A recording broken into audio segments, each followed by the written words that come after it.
Hey, hey, hey. Happy Tuesday. Come on in. Pull up a chair. The Gaming Gang Dispatch is in the air.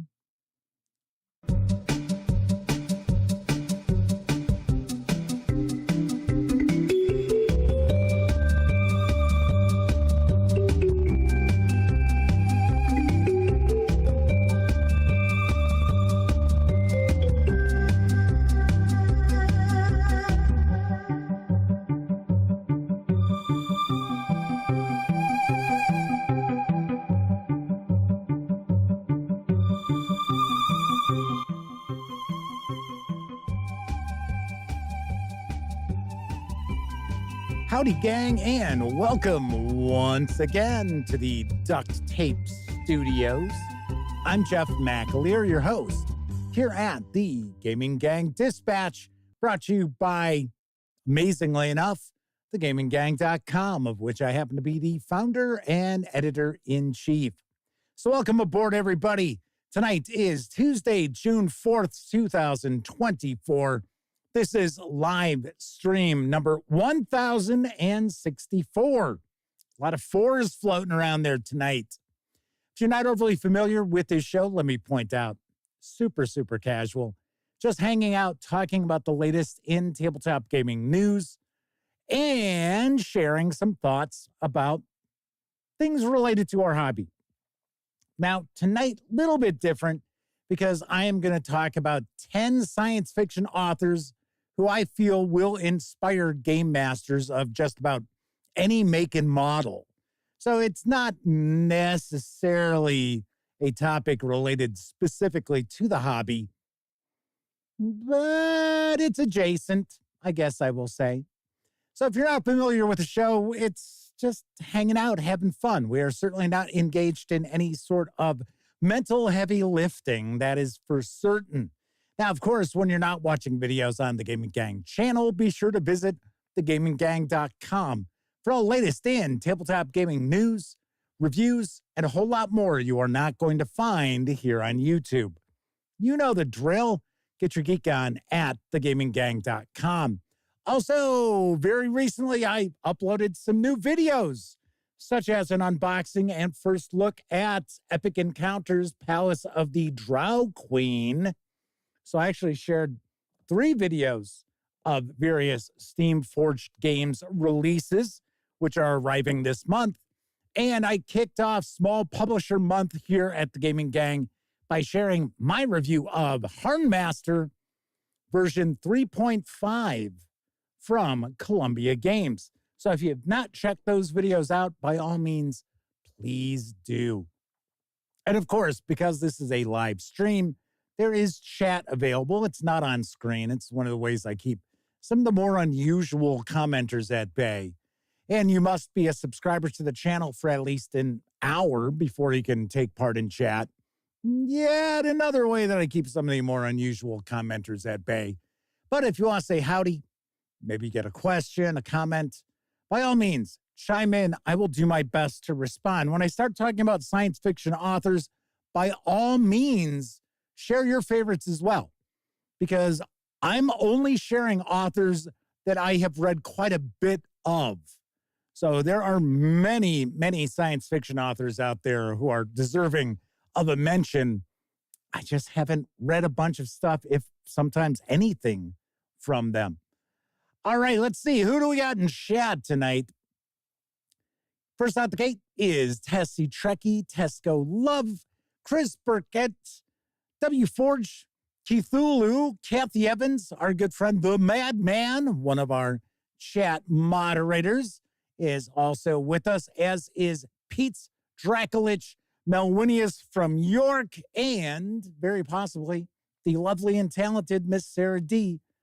Might be lurking in the shadows with her banhammer. Yes, she is another of our chat moderators. If she's with us, she will chime in. Say I have a little hair or something dangling from my nose down here in the Duct Tape Studios. You may recall years ago when I first started, we had 2 cats here at the homestead. We have 2 cats here at the homestead now. They're just different cats. And one of the cats was an older cat who couldn't really be trusted to not pee on the floor. So they spent their evenings downstairs or here in the Duct Tape Studios. So there are still little bits of their hair floating around down here as a reminder, I guess. So kind of weird. Sarah D says yes. She is lurking as normal. Keithulu says they're enjoying barbecue pork ribs, roasted potatoes while enjoying the stream. Oh, enjoy your meal. Very nice. Also want to mention, tomorrow night there will not be a live stream. I mentioned this last week. I'm going to mention it again, and I will mention it before I tune out for the evening. My nephew Cameron returned from his 3-month deployment in Africa. So we're going to get together and we're going to enjoy barbecue.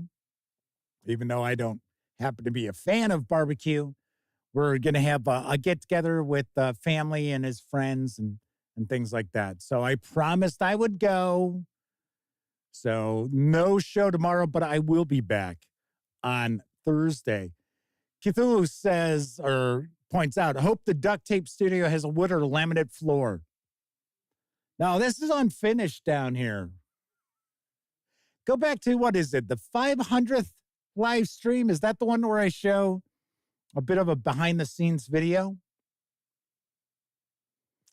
Yes. Well, Semper Buffo just wanted to pop in and say hello, and they will watch the rest of the show later on. Very cool. Very nice. So let's jump on into the news, because now available from Free League Publishing is the Mutant Year Zero Zone Wars Skirmish Level Miniatures game. Here's the skinny. Stake out your claim in the post-apocalyptic wasteland, or die trying. Lead a band of mutant stalkers into the zone and fight others to scavenge artifacts from the ancients. Zone Wars is a fast and furious game of tabletop skirmishes set in the beloved Mutant Year Zero universe. Designed to be played by up to 4 players, Zone Wars is all about embracing mayhem and emergent narrative to create a fun and fast-flowing experience. The 2 core sets include miniatures, paper terrain, rules, cards, dice, and more. No assembly needed. Although I think you have to assemble the destroyed buildings. I would think that you need to put together. The Mutant Year Zero Zone Wars core set, they say there's 2, but I think there's one that's like the main core set, and then I think the other has 2 more factions to it. Anyway, the core set includes everything needed for 2 players. 10 detailed 32mm miniatures, 5 each for the Arc Mutants and the Gen Lab tribe, cards, tokens, dice, a game mat, cardboard terrain, a ruler, and a rule book, including 5 full scenarios, campaign rules, character generation, and solo rules. The miniatures are made in 32mm format and require no assembly. As a standard, they are sun-dropped at the factory, meaning that they will be table-ready right out of the box. So you don't have to assemble them. You don't have to clip pieces off of sprues and glue them together. They are good to go. Granted, not painted, but they are assembled. The Arc Mutants are a closely knit group of human mutants searching for their origin in the mythical Eden somewhere in the zone. The Gen Lab tribe is a tribe of intelligent animal mutants, recently having won their freedom from the horrors of Gen Lab Alpha. Zone Wars is compatible with the Mutant Year Zero tabletop role-playing game. Bring your favorite role-playing character onto the battlefield or continue the Zone Wars scenarios in the role-playing game. This core box is arriving in stores right now. Does carry an MSRP of $69.99. I know I shared news about this when the Kickstarter launched, and this looks pretty interesting. So Free League Publishing is going to dip their toes into the Skirmish Miniatures game. Yes. Very nice. Very nice. I'm not sure if we will get an opportunity to take a peek at this, I think we will. So I have reached out to see if we can take a peek at a review copy. But to be very honest, I really haven't heard much from my contact at Free League Publishing. As of late, they have actually been using a third-party company as far as their PR work. So we shall see. We shall see. Anyway, pretty cool. I should also point out that I believe one of the lead designers of, what is it? Necromunda is the lead designer on this. So there is a bit of skirmish miniatures pedigree to the rules. Very nice. Very nice. Chuck Terrell's with us in chat. Good to see you tonight, Chuck. Let's move on to our next news piece because N Publishing has finally launched their Kickstarter for the latest in their Level Up series of 5e D&D supplements. And I've got the scoop on the Void Runners Codex box set. Explore new worlds, fight oppressive empires, fend off fearsome aliens, and wield deadly psionics in this box set expansion. This beautiful box set rockets your D&D 5e and Level Up Advanced 5e games into space. It's compatible with the core D&D rules and with N Publishing's A5e rules. Void Runners Codex is a hardcover containing new player options, equipment, psionics, and more. Star Captain's manual details starship, space travel, and exploration, and starship combat, along with rules for building your own starships. And then there is Escape from Death Planet, which is an introductory adventure for character levels 1 through 3. Can you get off the planet of Nine Moon before the Imperium destroys it? Plus, there are over 200 tokens, 20 poster maps, and a magnetic narrator's screen, all in a beautiful slipcase. And as always, with the N Publishing Kickstarters, they've already done all the hard work. Digital rewards will actually be sent out as soon as the Kickstarter ends in July, and print runs will be ordered immediately. There is a very short Kickstarter video. It's all of about 40 seconds long, but it will show a bit more artwork and thus for the box set. So let's take a peek. Space. In some stories, it's the final frontier. In others, it's when no one can hear you scream. It's a setting for stately space operas and ragtag rebellions alike. The Void Runners Codex brings science fiction to your Level Up Advanced 5th Edition games, allowing you to adventure in galaxies far, far away, or to boldly go where none have gone before. With new player options, rules for psionics, starships, and a slew of alien monsters and robots, this set contains everything you need to start exploring the void, battling evil empires, or making a living on the frontiers of the galaxy.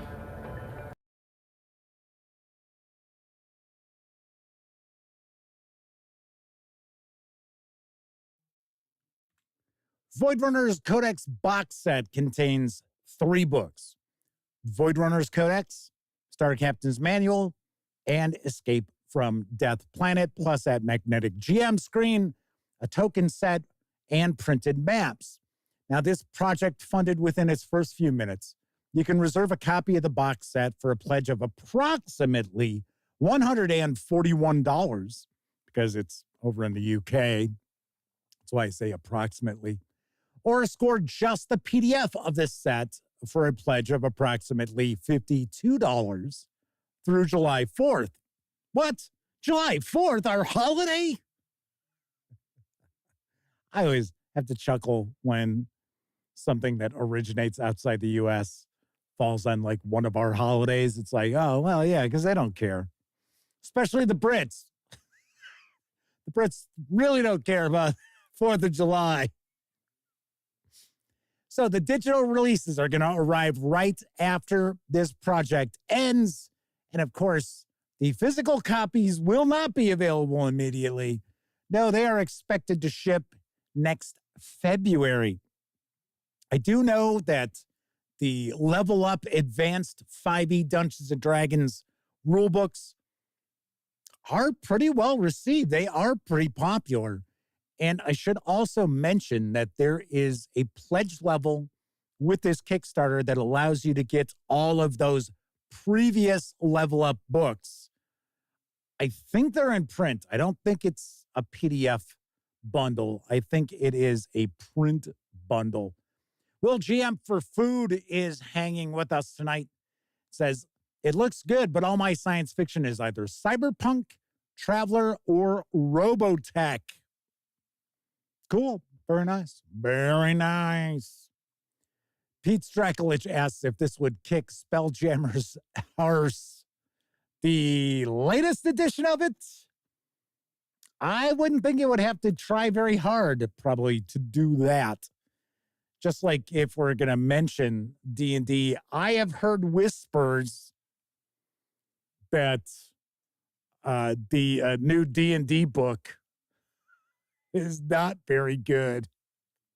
Wow, what a shocker, huh, everybody? Man,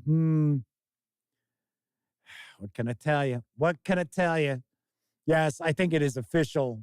Wizard of the Coast has completely botched the 50th anniversary of Dungeons & Dragons.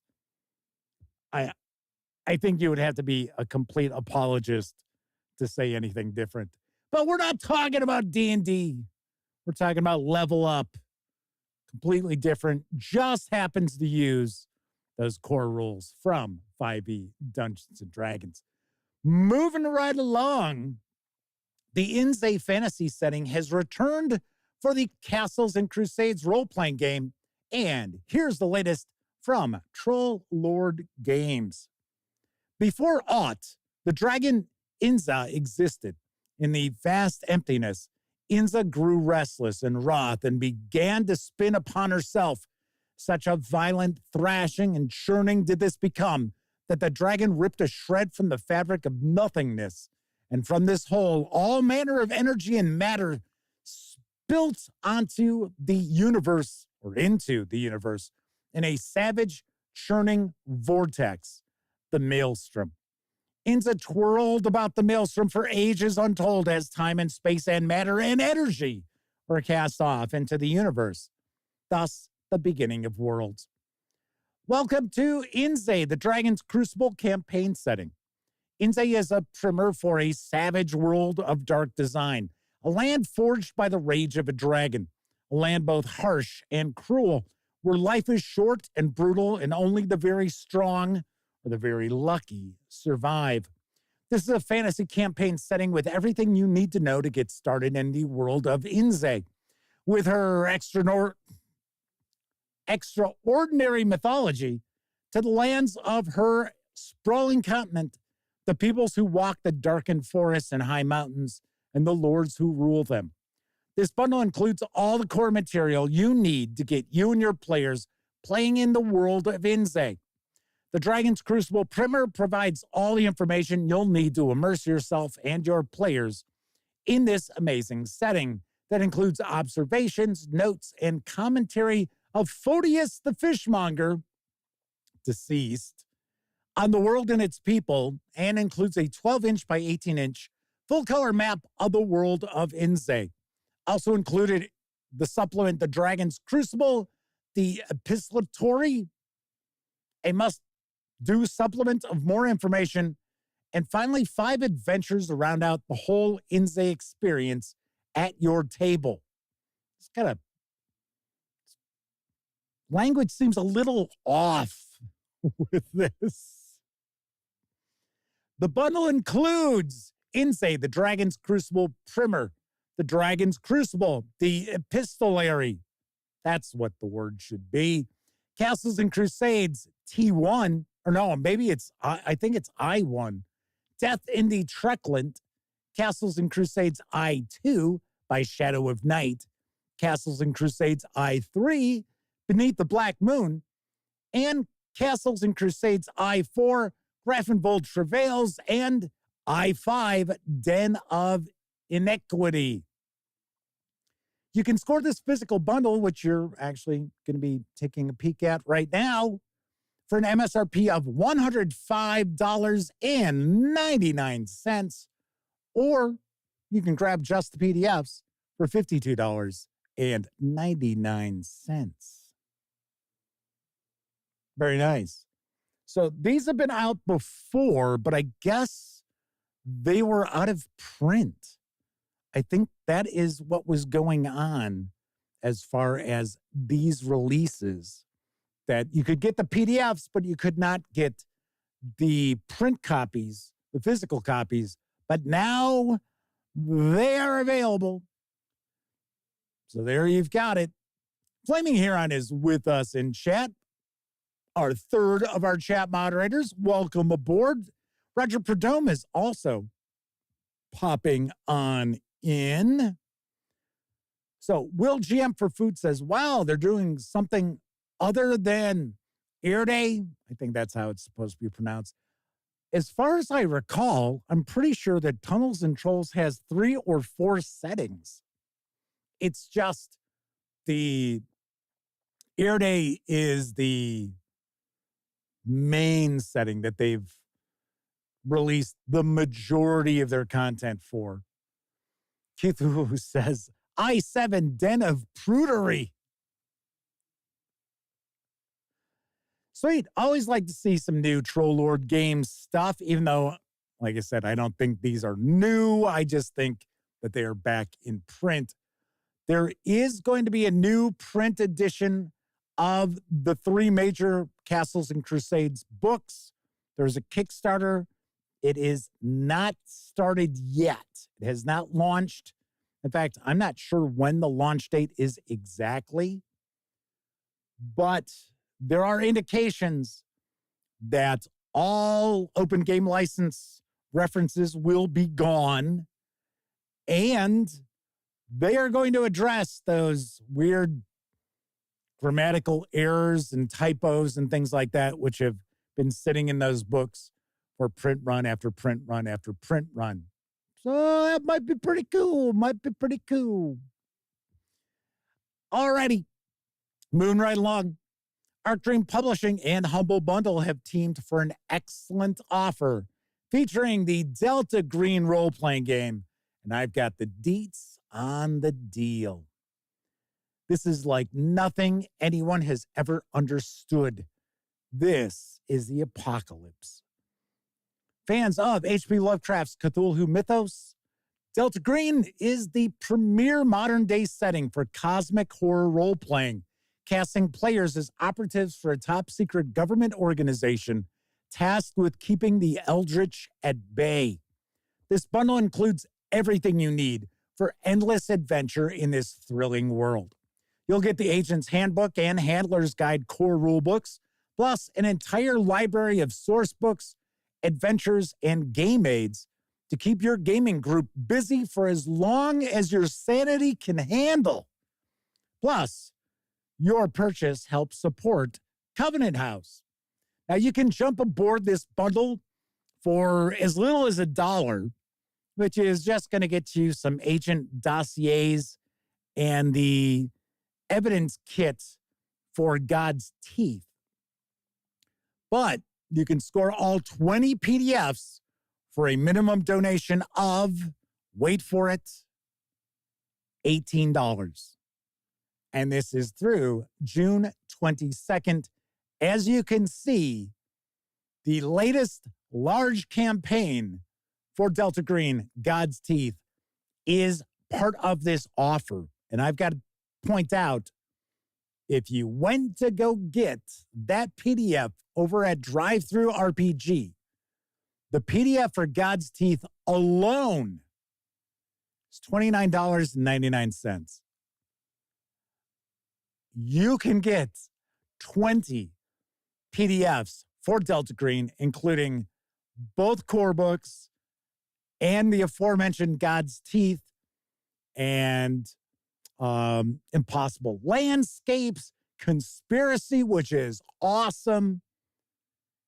If you have any interest whatsoever in Delta Green and you don't care about physical copies, you must go to Humble Bundle and take advantage of this bundle ASAP. Most definitely. Most definitely. Because honestly, I think the $18 is even cheaper than if you got the Agent's Handbook in PDF. Because I think the Agent's Handbook is still like $19.99, something like that. So this is a smoking deal. Of that, there is no doubt. Kevin R. Smith says, oh, it's a Humble Bundle. I might have to see what all they have. And good to see Kevin with us tonight. Yeah, I got to be honest. It is with like all relatively new stuff. So it's not just a bundle full of the latest edition of Delta Green's earliest adventures.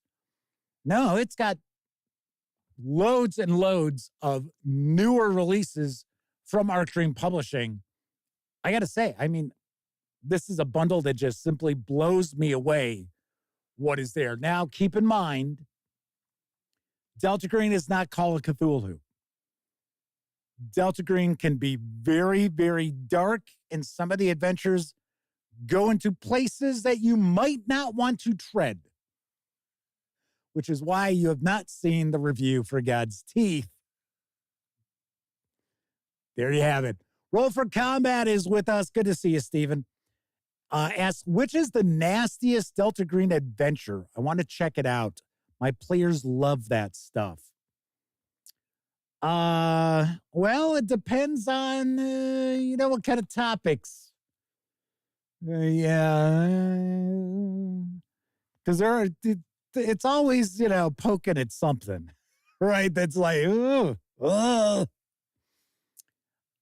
would have to say, I know one that would work nicely. Doesn't have anything that would, require an X card on anybody's part. PX Poker Night, I think, is a nice introduction. It kind of gives you, it's really wild because it like shatters a myth of like the little gray men, which I absolutely love. So I don't want to give away any spoilers.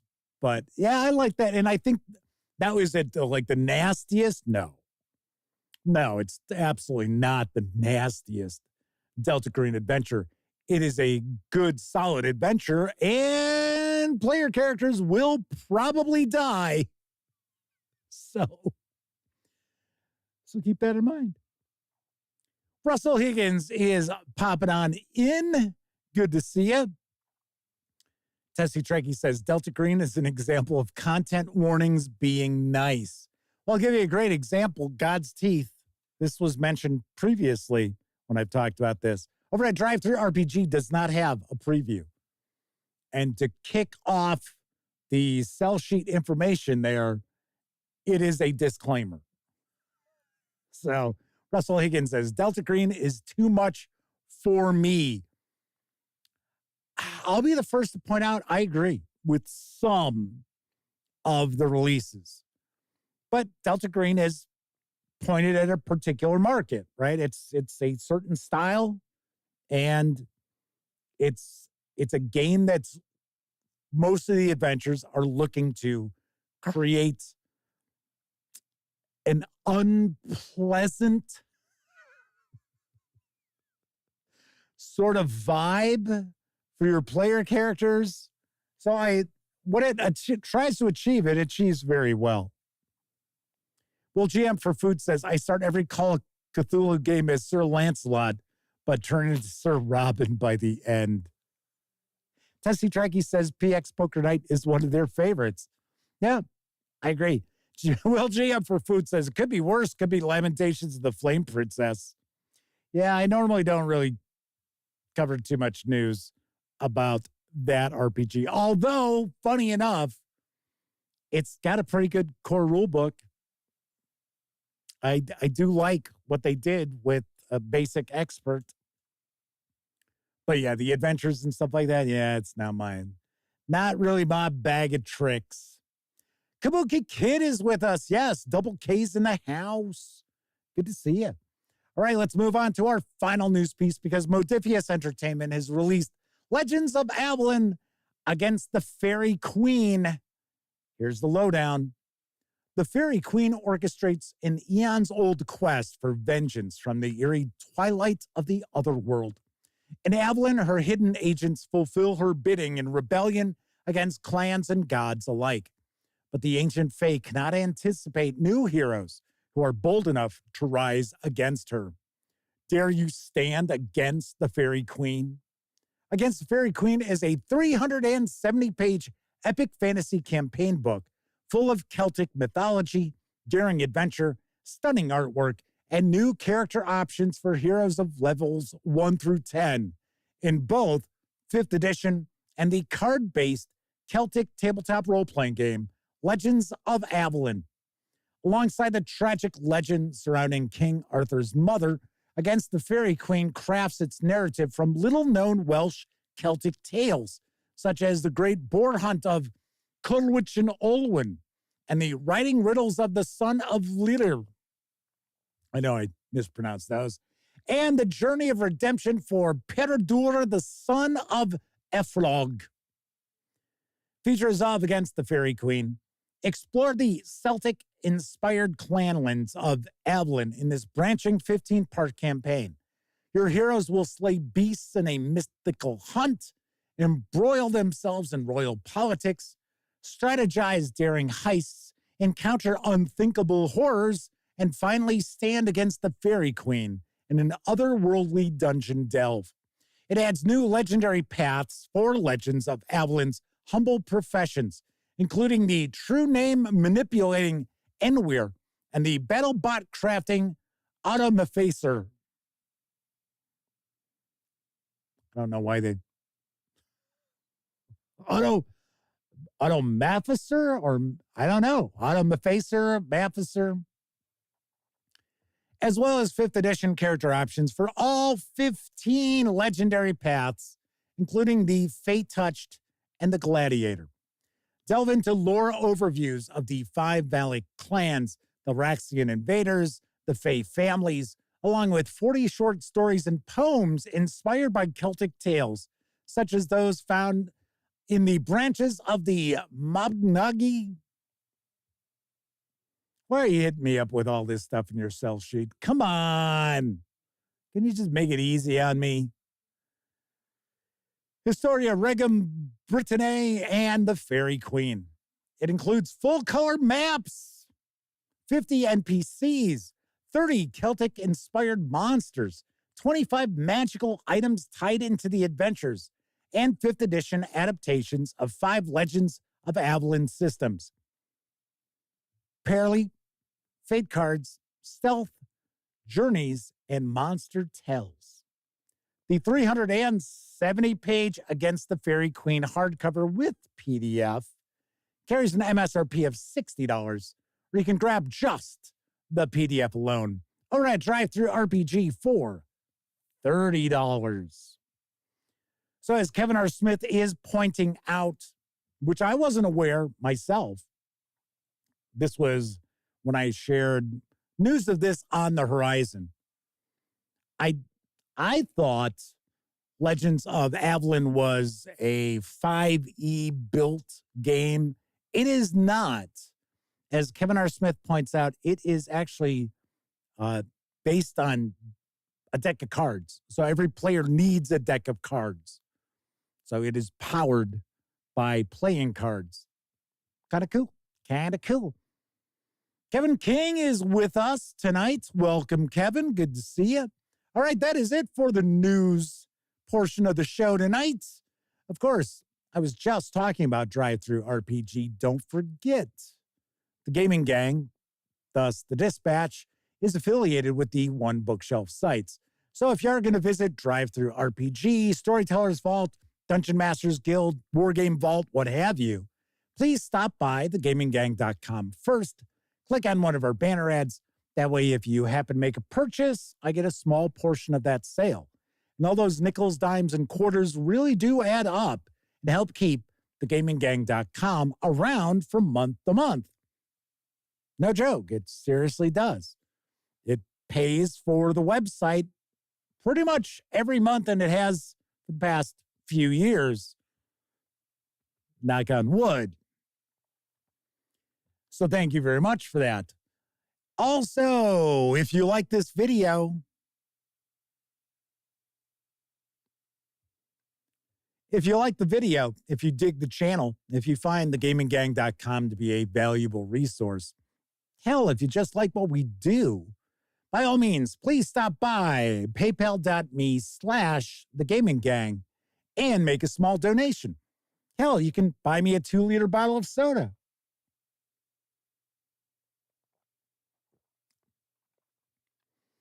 Awesome. And a big thank you to those of you out there who stop by paypal.me and make not small donations, such as our good friend of the show, the Madman, recently did. It is vastly appreciated. But thank you to all of you out there who utilize those banner ads and or visit paypal.me. Thank you kindly. Yes. All right. So tonight, I am going to share 10 science fiction authors that I think should inspire just about any game master of every stripe. But first, I think it's time for a brief intermission. It's intermission time, folks. Time out for a delicious snack in our sparkling refreshment building. Every item a fresh, appetizing taste treat. I am the captain of the good ship Pleasure. Come join the crew in search of a treasure. The treasure has been sighted from the old crow's nest. Be prepared to find what you like best. There's candy for you of quality fine. In fact, an assortment that is so divine. The soda pop is cold, just name your brand. The ice cream is delicious and it's right at hand. If it's popcorn you want, well, take my cue. We have the very finest in the world for you. Just steer a course straight up the aisle. We'll have an intermission for a little while.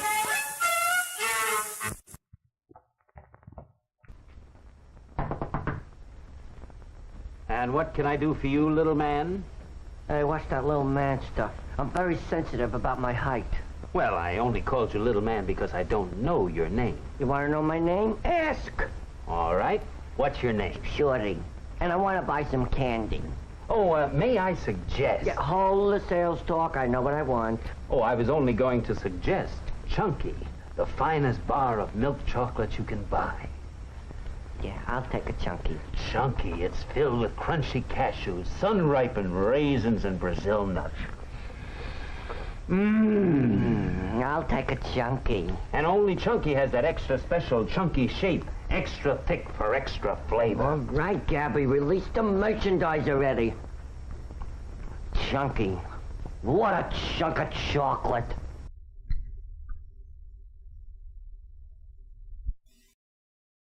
Well, what was it, a fall or a strike? Do you drink Wilkins coffee?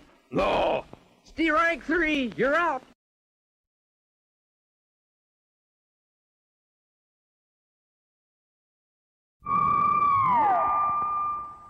One scientist foresaw the day the world ended. There are two forms of life fighting for survival out here in this valley, and only one of them can win. I'll talk to the girls in the morning. The girls? Yes. They should bear children as soon as possible.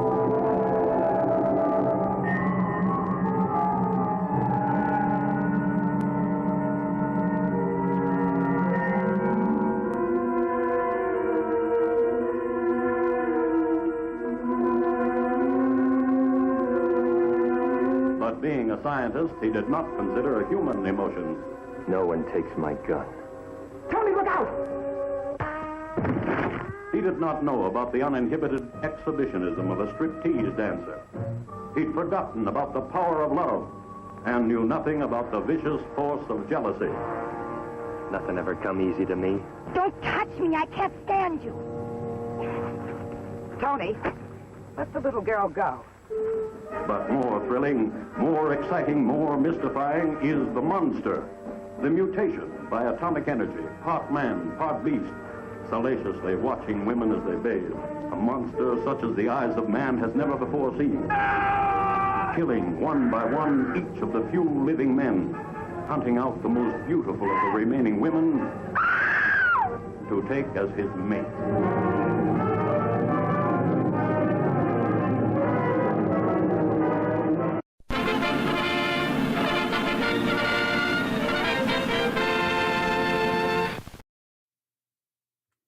What did that monster visit the Statue of Liberty and got like a little crown? What the hell was that? Plus, don't miss that film. Touch Connors is in it. I guess Mike Connors must have been a football player at some point. You know, Mannix. Yes. What an awful movie. I seem to recall, I think Mystery Science Theater tackled that film. Because I could have swore they kept making fun of Touch Connors. Then again, maybe he was in another low-budget flick before he actually used his real name, or at least used a real first name. Do not know. Do not know. Kabuki Kids says their grandmother went out on a date with Arnold Stang. Really? That was the little kind of wimpy guy in the Chunky commercial. You would recognize his voice from cartoons and voiceovers and things like that from back in the day. That is pretty wild. That is pretty wild. So Kabuki Kid says there's a reality where maybe he was her grandfather. All righty. Okie doke. Russell Higgins asks, isn't Chuck Connors Troy McClure on The Simpsons? No, I thought Troy McClure is supposed to be Doug McClure. Is a takeoff on Doug McClure, who was another one of these actors who would show up in these super low budget, gosh, I don't even think they were American International. I forget who made them. The Land That Time Forgot, stuff like that. I think, like I said, I think that's who that's supposed to be a takeoff of. Yes, and Will GM for Food says, it's TV's Troy McClure, by the way. All righty. So tonight, I am going to share 10 science fiction authors, which I feel are sure to inspire game masters of all stripes. And of course, I am not going to mention probably your favorite science fiction author. So by all means, share in chat. And if you're watching this after the fact on Memorex, share your favorite science fiction authors in the comment section. And stay tuned. Before I wrap up, I am going to announce the winners of the 60 Years of Adventure PDFs for Doctor Who, the role-playing game, 2nd edition. So stay tuned. All right, first off, first author I would share is William Gibson. So if you have any interest whatsoever in cyberpunk, most people feel that William Gibson is kind of the father of cyberpunk. And in fact, I thought I just recently saw that there is a TV series based on Neuromancer that is in the works. So that is going to be pretty cool. Hopefully, it won't just be kind of half-assed. Because cyberpunk doesn't always translate well to the screen. Blade Runner, see, funny enough, Blade Runner really, in my opinion, is not cyberpunk. I know, it's science fiction, but in my opinion, it's not really cyberpunk. But Tesco Love says they feel there's always a Neuromancer adaptation in the works. Well, GM for Food says, please tell me it's not an Amazon project. I think it's Apple Plus, if I remember correctly. I got to be honest, I did not read the article. I just saw it when I was skimming on through my feed. Anyway, there are 4 books that kind of make up a cyberpunk series. They're not all connected, but they do have similar locales. So you got Neuromancer, Count Zero, Mona Lisa Overdrive, and Pattern Recognition. And I don't know what's the deal.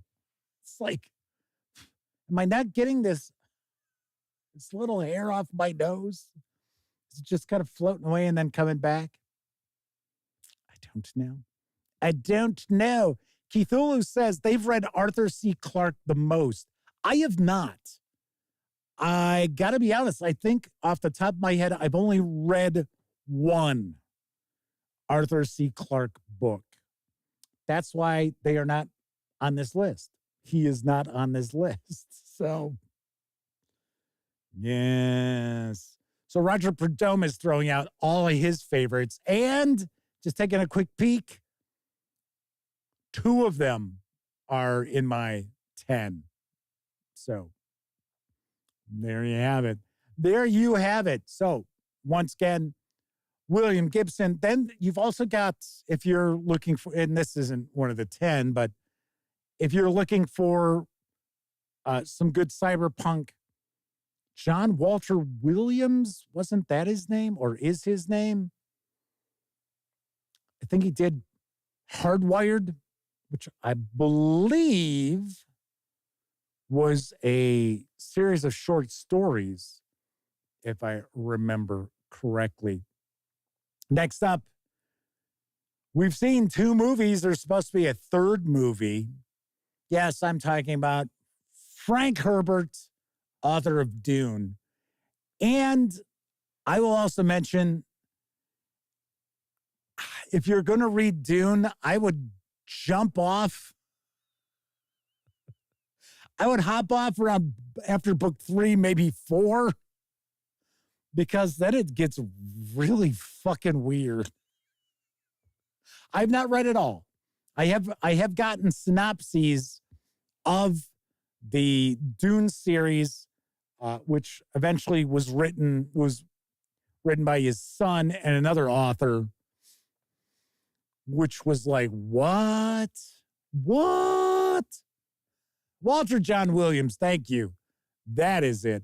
Walter John Williams was also one of the writers for the Shared World Wildcard series, which I absolutely loved when it first came out. I got to say, I think the first 12 books were just excellent. And Walter John Williams was the creator of one of my favorite characters who was not around for a long time. I think it was 3rd, 4th Wildcards book. That was the end of him. Modular Man.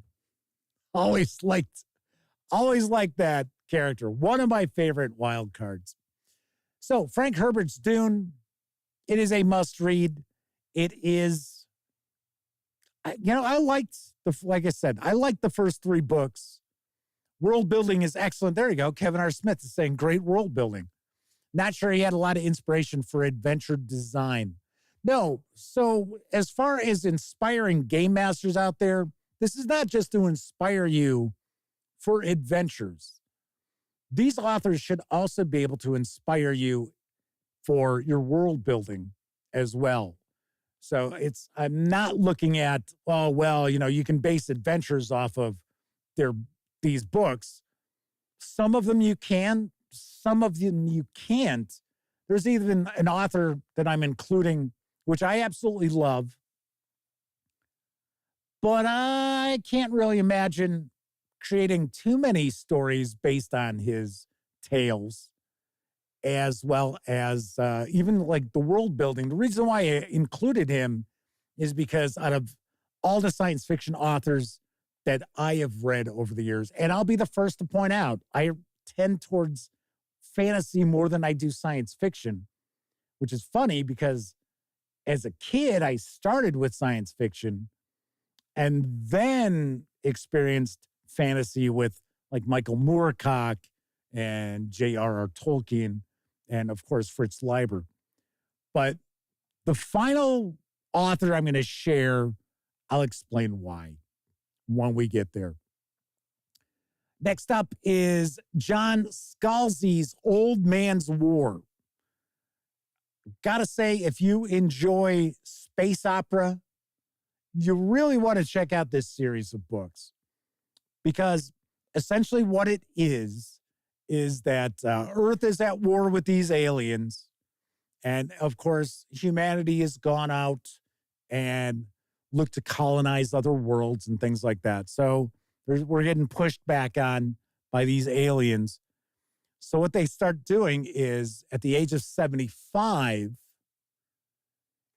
you can give up your citizenship of Earth and go fight these aliens for 40 acres and a mule on another planet, is how I would sum that up. It's a little bit military science fiction, not much though. I would say it veers much more space opera than that. Kabuki Kid points out Mary Shelley, Frankenstein. Yes. I mean, if we were going to talk about like individual books, I would probably include that on there. Brian Daley's Star Wars books were the best. It was his Han Solo books. Yes. Well, funny enough, I'm going to include Timothy Zahn. And the reason why is the Heir to the Empire trilogy is probably still some of the best Star Wars fiction that feels like Star Wars. That feels like 4, 5, and 6. I was going to say the original books. And, you know, it's really funny that, well, I don't know if I'll say funny. I thought it was bizarre how the decision was made that, all of these books, these hundreds of books that have been published in the Star Wars universe were now just going to be, they're legends. But Admiral Thrawn is still, he's canon now, which I thought was kind of weird. Fleming Heron says, Robert A. Heinlein better get a mention. He would have gotten a mention, but if you read Heinlein, his later books are very problematic. Very. This is another example. Just like when we talked about the fantasy books, I would have maybe considered including Piers Anthony, but his books have not aged well. So Robert Heinlein falls in that same category. Later work of his has some really creepy ass undertones to it. So nope. Unfortunately, not going to get a mention here. But once again, I got to point out, I haven't read Problematic. Will GM for Food, Problematic. Yeah, like incest, and there are undertones of pedophilia. So yeah, I say that's fucking problematic. Not fucking weird, problematic. Anyway, the other thing too is I haven't read a ton of Heinlein. And sadly enough, I read, like, when I read the Heinlein, it was late Heinlein. Now, yeah, of course, I read Starship Troopers. But yeah, just like Kabuki Kid, Orson Scott Card. Yeah, I don't mention him either just because he's an asshole. So, sorry. In my opinion, he's a dickhead. So I didn't. Kabuki Kid says, gotta read old Heinlein. There were a few that I had read. But Roll for Combat says, his Space Tyrant series is crazy. Piers Anthony, yes. I read those. My best friend Elliot really dug those. See, Kevin R. Smith says, yeah, Heinlein has not aged well, to say the least. David Weber, I have not really read. I read a little bit. I read like Hammer Slammers back in the day. So the authors I'm sharing are authors that I have read a lot of, or like I've read everything that they've come out with, if they don't have like tons and tons of books out there. So let's see. Pete Straklich says last science fiction they read was Jack Vance's Dying Earth, which, funny enough, most people consider Jack Vance's Dying Earth fantasy. So that's pretty wild. All right, next up, there's actually two authors under one, name, right? You know what I mean?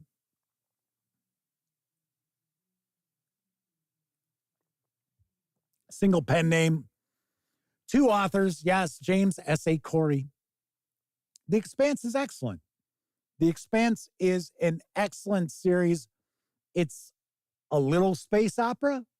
It's a little military science fiction. It's a bit hard science fiction as well. So it kind of covers all the bases. Sadly, it does not appear that we will get to see, at least anytime soon, the conclusion. We will not get to see how the Expanse wraps up. I mean, the book is out.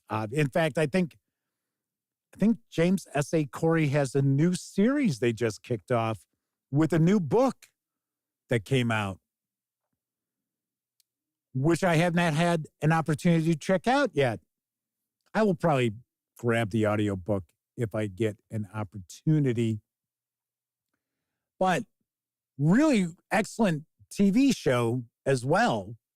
So there is that. So you also have that kind of inspiration. And it started off as a role-playing game. So that's kind of funny too. So I definitely dig that. Next up, we've got an author who made it on fantasy and now on science fiction, Ursula K. Le Guin. The Left Hand of Darkness, fantastic. It is excellent. The Dispossessed, really, really nicely done.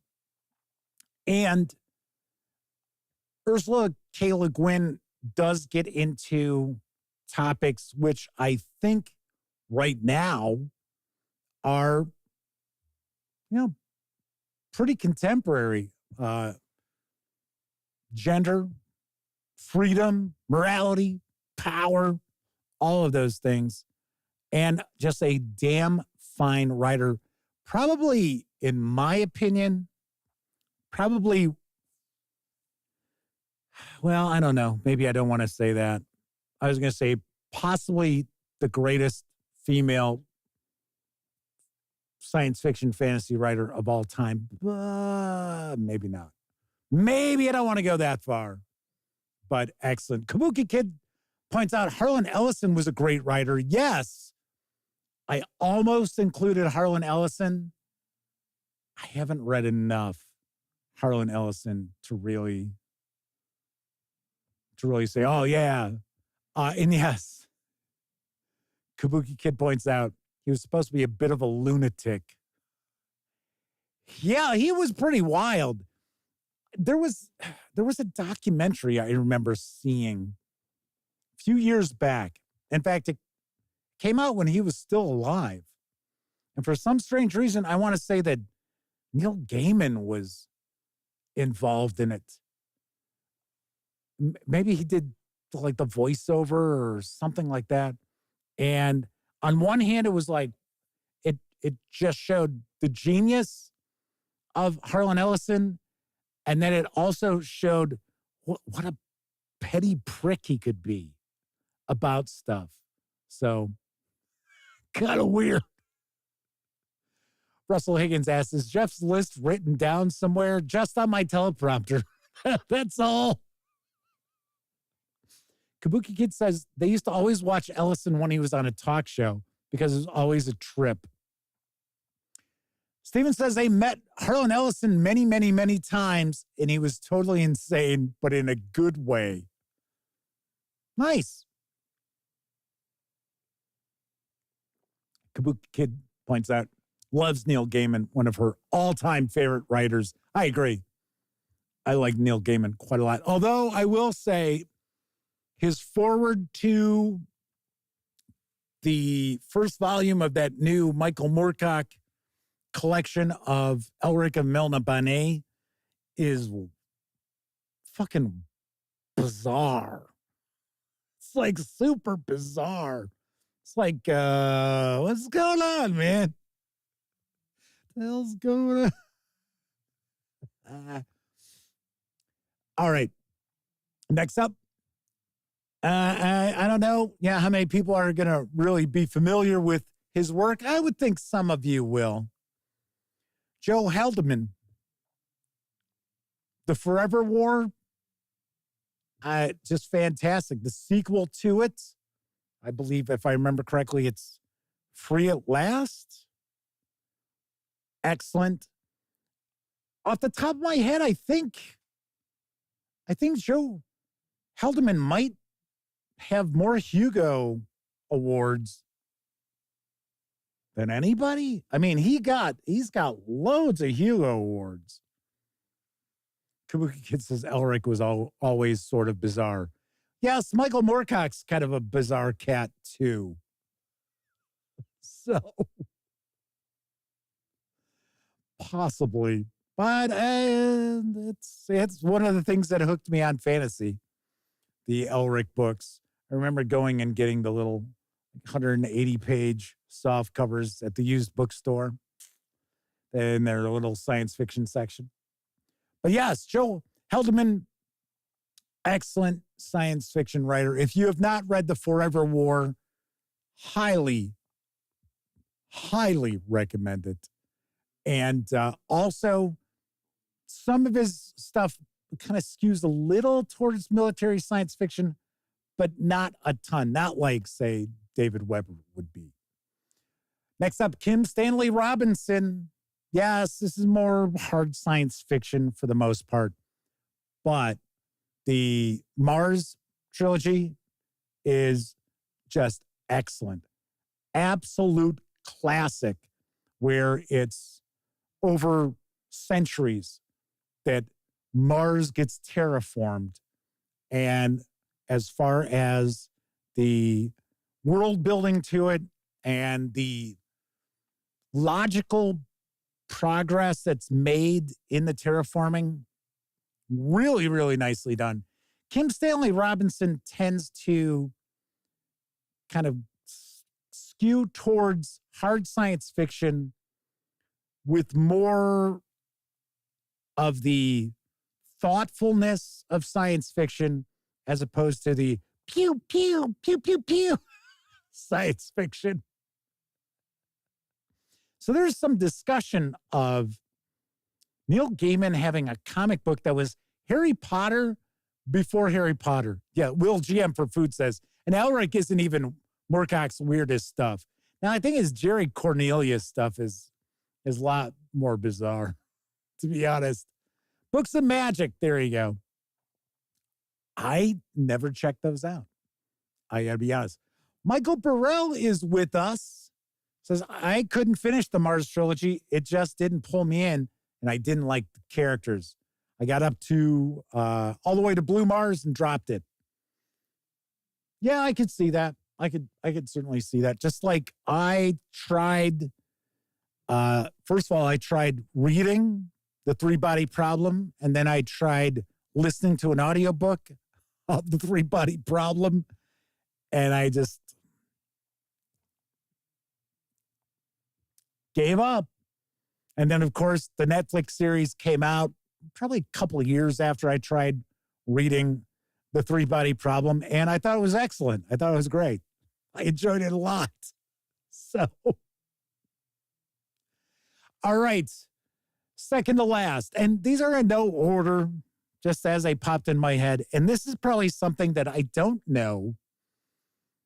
Now, I said, I'm not sure how many people, are really into Joe Hedelman stuff. This is a pair of authors that I combined as one. I don't know how many people are going to be familiar with this, but I'll explain why I've included this. It is Jason Anspach and Nick Cole and their Galaxy's Edge series. And you're thinking, wait a second, Galaxy's Edge, isn't that the Star Wars theme park part of Disney? Yeah. But I do believe that these guys came up with Galaxy's Edge as their title of their series long before it was something that Disney was looking into. And I have got to say, the Galaxy's Edge, well, how would I put this? Universe, because it's all different books. There's different seasons of it now. And I'll be the first to admit, I have not gotten into a lot of the later stuff that has come out in the past couple of years. But it's a series of books where these two authors decide they're going to team up and they are going to out Star Wars. No joke. I mean, there is absolutely no doubt about how they are inspired by various things in Star Wars. And you actually will have characters where it's like, wait a second, that character is Darth Vader. That's just Darth Vader. But these books are a blast. They are an absolute blast. And I mean, there's original stuff too. It's not as if it's like, oh, well, they're just ripping off Star Wars. And the way the series works is kind of odd because the first book is straight up military science fiction. So it's straight up the Marines go to a planet. I mean, it's not the US, obviously. It's it's a different solar system and galaxy and stuff. But they travel to a planet that is under, the thumb of their Imperium. But it's just kind of a, military science fiction book. And then the second book that comes out is all of a sudden Gonzo Star Wars. And then the third book goes back to kind of being military science fiction, but it's all the same characters. But Galaxy's Edge is a perfect example of really fun world building. And there's a lot of political play going on behind the scenes of Galaxy's Edge. I got to say, I listened to the audiobooks of it, and they are a lot of fun. They really, really are. And like I said, I don't know how many people watching this, hanging out in chat, what have you, are familiar with this. But I recommend check it out. So here's what I'd recommend. If you're not really into military science fiction, skip the first book. Go to the second book and give that a listen and see if you like it. Now, funny enough, you can't just skip every other book because there are things that do happen in the more military sci-fi novels that you need to follow. And then later on, because I think there's like a dozen books just in that season, which has the full story. Later on, we don't have such a kind of a glaring kind of discrepancy between, oh, well, this is kind of military science fiction, and then it's like, oh, space opera. Pete Stracklich says The Cyborg and the Sorcerer by Lawrence Watt Evans is great. Kabuki Kid said, any David Weber love? No, we talked about him earlier. He was not on my list. I have not read enough of him. I read, like I said, Hammer Slammers. I think I read the first couple of Hammer Slammers, and that was about it. Tessie Trekkie says they remember reading a Warhammer 40K novel that had an Imperial official as a POV character. The conversion of serfs into servitors is utterly brutally described, but completely mundane to the main character. All right, my final author. And once again, this isn't like a top 10 or all-time favorites or anything like that. I just feel from my experience of reading their work that these authors, a lot of their work can be very inspiring for game masters in a variety of different reasons. And my final author is Ray Bradbury. And I'm sure plenty of folks out there are going to think, okay, first of all, Ray Bradbury's really a fantasist. His stories aren't science fiction. And that is not necessarily true. His science fiction is not concerned with how does the rocket work, right? It's not concerned with that at all. It's concerned with the people. That tends to be the Ray Bradbury science fiction. But it is science fiction. The Martian Chronicles is science fiction. Now, how did the rockets work that got them to Mars? Who knows? How is it that the Martians can make Mars look like Greenville, Illinois to the crew of the first rocket that lands there? Can't tell you. Do not know. Russell Higgins also points out Fahrenheit 451, totally science fiction. But a lot of people out there say, no, Bradbury's a fantasist. He's not a science fiction author. I disagree. It's just not hard science fiction. It's Star Trek-ish science fiction without the technobabble. Because the reality is, in Star Trek, it doesn't really matter how things work, right? It'll be just explained to you.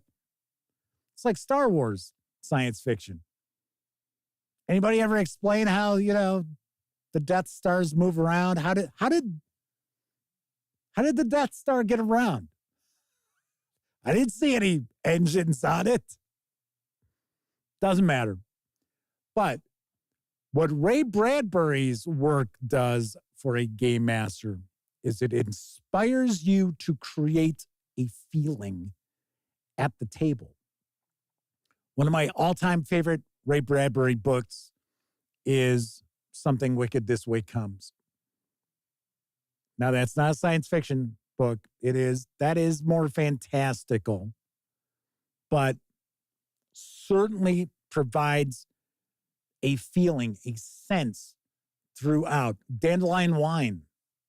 That I would consider a bit more science fiction, most definitely providing a feel. Famous short story that Bradbury wrote, Kaleidoscope. In fact, I would recommend, if you are not familiar with it, go and listen to either X-1 or Dimension X, old radio shows. They adapted Kaleidoscope, and it is excellent. They really did an awesome job of adapting that for radio. The Jar is another story that just keeps bringing up, making you feel this sense of dread. What is it really in the jar? So, I just got to say, in my opinion, if you want, as a game master, if you want to feel inspired to create a sense at your table, you got to read some Bradbury. And there are quite a few radio shows that were adapted from his works. In fact, there is a radio series that was specifically, there you go, Kabuki Kid pointing it out, Ray Bradbury Theater, which, funny enough, I haven't listened to too many episodes of. I don't know, maybe it was a little too modern for me. Because if you follow the Gaming Gang, you may know that I've got a couple of like 2 terabyte external drives that are all just loaded with old-time radio shows. I mean, honestly, I could start playing and they would probably go on for years. That's how many episodes of old-time radio I've got. I always talk about how if you're looking to be a better dungeon master, game master, what have you, listen to old-time radio shows. Not just any old-time radio shows, but good old-time radio shows like Gunsmoke. And it will help you to learn how to paint a picture with words. Kabuki Kid says they've always loved anthology science fiction shows. Very nice. Twilight Zone being their all-time favorite. Strangely enough, in my news feed, I keep getting like articles about Twilight Zone.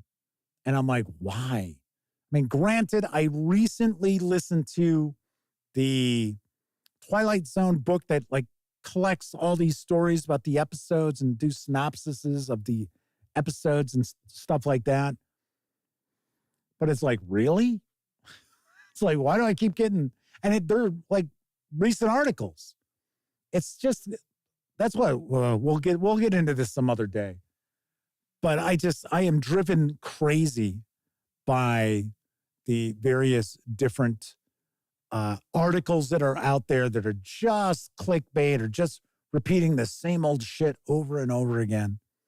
Patrick Dolan is joining us in chat. Yes, the Twilight Zone Compendium. That's it. That is what I was listening to. Again, I listened to it probably about 10 years ago because I've had it for quite some time. Keith Ulu says, if you get a chance, read Bradbury's A Medicine for Melancholy. Great collection of stories. R is for Rocket. That is another collection of stories. Because Bradbury is known more as a short story author. He did not write a lot of novels. In fact, Martian Chronicles is actually mostly, I forget what the terminology is for it, where different short stories are combined into a novel. That's what the Martian Chronicles is. And that's why it's, I don't want to say it's uneven, but there isn't necessarily a narrative flow to it. So there's some discussion of Hitchhiker's Guide. Yes, I had thought Doug Adams, and then I was like, that's comedy, that's satire. Kolchak the Night Stalker. Oh my gosh. So the one episode I remember, I'm trying to remember what the monster of the week was. But there is an episode of Kolchak the Night Stalker. So the TV series took place in Chicago. The movies took place in Seattle and Vegas, if I remember correctly. So one of the episodes has Kolchak driving around. It's summertime. He's got the top down, and he's listening to play-by-play of the Chicago Cubs in the World Series. I guess it wouldn't be summer. It'd be fall then. But strangely enough, I seem to recall it being summer as he driving around. And if I remember right, it's the Cubs and the Boston Red Sox. You don't know. Kabuki Kid says Kolchak also influenced Chris Carter when he made X-Files. I'll be very honest. I think in the right hands. Now, I know they tried to reboot Kolchak before, and it just did not go over. I didn't even watch it because I don't think they approached it the same way. I thought, now I'm sure some of you watched the reboot of Kolchak. It seemed to me like they were going for more of a serious tone to it. But I think in the right hands, it could be serious, but the character of Kolchak could still be kind of a goof. Kind of, maybe he could be like kind of, a bit of a crank. Like the show Monk would be a good example. So him investigating the murders and cases and stuff like that, that's serious. But Tony Shalhoub as a character is an oddball. Kevin R. Smith says, the problem with Kolchak was that they had to come up with newer, more improbable ways for his camera to malfunction, so he didn't have any evidence of the monster. See, and I think a modern take on that could be that he does get bits and pieces of evidence. Somebody should hire me. I'll brainstorm with them because, actually, I think that would make for a pretty good campaign for one-on-one role-playing. The player takes on a character like Kolchak, right? An investigative reporter, because the first movies, they're serious. Kolchak isn't some goofball. He's a little eccentric, but not like the TV series was. So Kabuki Kid says that was the show's sonic screwdriver issue. All righty. So that is it for this time out. Let me pull up the video for my review of Doctor Who second edition. Well, Doctor Who, the role-playing game, second edition, 60 Years of Adventure, because I am going to select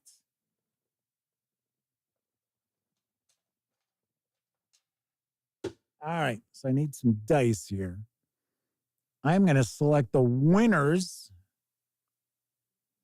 And on Thursday, I am going to announce the winners of 2 copies of Alien, the role-playing game, Building Better Worlds.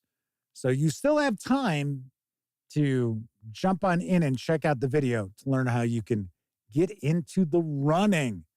All right, so I know this is great content. Watching me looking, surfing a screen.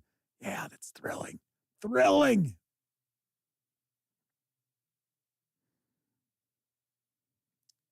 All right, so first winner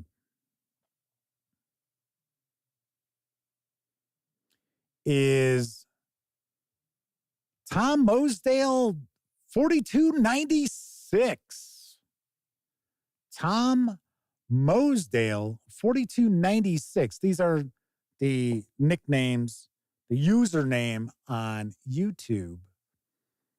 And the other winner is Kathy Evans, 3251. Oh, I don't know if that's the same Kathy Evans who watches the show. There you have it. Those are our 2 winners. All you got to do, shoot an email to Jeff McAleer at thegaminggang.com from your Gmail email address, which is tied into your YouTube account. And then I will get you those copies. So keep in mind, you won both books in PDF. So there is that. All right. Anybody I might have missed here towards the end who may have popped in to chat? I said hello to Michael. Daryl Arrett. Good to see you, Daryl. Thank you for stopping on in. Hopefully, I had an opportunity to say hello to everybody. If I missed you somehow, I apologize. You know I do my best to say howdy to everybody who stops on in. All right, that is it for this time out. Remember, no show tomorrow. There will not be a live stream tomorrow. There will be on Thursday. Sean O'Donnell has been lurking with us. Good to see you, Sean. So, yes, I will be back on Thursday. What is the topic? I don't know. It might be why all the hate to the tabletop gaming outlets out there or video producers. I don't get it. I don't understand. Or maybe why all the hatred in tabletop gaming? There's just people who bitch and complain and get pissed off at creators and outlets and stuff like that for absolutely no reason. Russell Higgins' birthday is tomorrow. Well, happy birthday to you, Russell. So maybe that'll be the topic. I don't know yet. I have no idea. Anywho, if you're watching live, thank you very much. If you watched live and took part in chat, big tip of the cap, because not only are you keeping me company, you're keeping each other company. And of course, tonight, you got to share your favorite science fiction authors too. But of course, I know a lot of folks out there, they don't have an opportunity to watch live. Doesn't matter if you're watching live or on Memorex. Thank you very much for watching any of the almost 2,000 videos here on the channel. It is much appreciated. Once again, I will not be here tomorrow. Everybody enjoy the rest of your morning, afternoon, evening, whatever time of day it is in your neck of the woods. And of course, if you like the video, give it a quick thumbs up. Subscribe to the Gaming Gang channel if you haven't. And if you do subscribe, don't forget, ring that bell. Yeah, I was trying to change the scene so that it would pop up. And I'm like, oh, wait, I was just surfing on the browser. I got to click back. I got to get back over to the program. Anyway, don't forget, ring that bell because it'll not only let you know when the Dispatch streams live Tuesday, Wednesday, and Thursday evenings right here on YouTube. I'll also inform you when I share other videos, such as my review of Harnmaster from Columbia Games. This is the 3.5 edition. So if you've ever been curious about Harnmaster, give the video a peek. All right, everybody. Once again, thank you very much for watching. I'm Jeff McAleer. And until I see you next time, I hope all of you get to enjoy plenty of great gaming with your gang.